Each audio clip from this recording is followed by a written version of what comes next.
U.S. Treasury Secretary Scott Bessent said Chinese economy is dependent on export and the U.S. wants fair and reciprocal trade ties were to comment.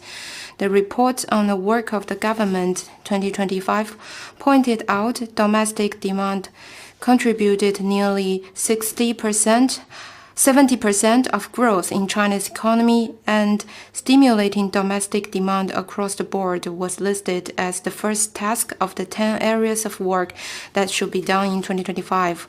And China will expand domestic demand across the board, positioning it as a key driver and stabilizing force for economic growth. The current China-US trade situation is a result of the law of market and influenced by multiple factors, including our two countries' economic structure and trade policy and the status of dollar. China has never deliberately sought a trade surplus with the U.S. In fact, the U.S. benefited enormously from its trade with China, and the export of U.S. companies in China was counted as China's trade surplus. Quality products exported by China to the U.S. at low cost have raised the actual purchasing power of U.S. consumers and created a huge amount of jobs for the U.S. in transportation, wholesale, retail, and e-commerce. At the same time, U.S. runs a huge trade surplus in services.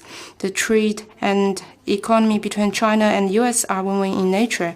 If one side has been ripping the other off, it would not be possible for both sides to come to where we are today. And the rhetoric of being ripped off and the attempt to seek absolute reciprocity in trade goes against basic economic common sense, and those who are doing this is underestimating the judgment of U.S. enterprises and consumers.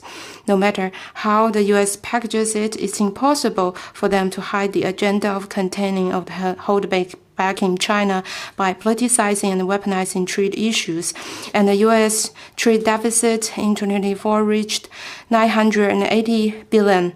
Whether a tariff war or a trade war, they are aimed to harm others and will end up with hurting U.S. itself. The U.S. needs to learn lessons and change its course.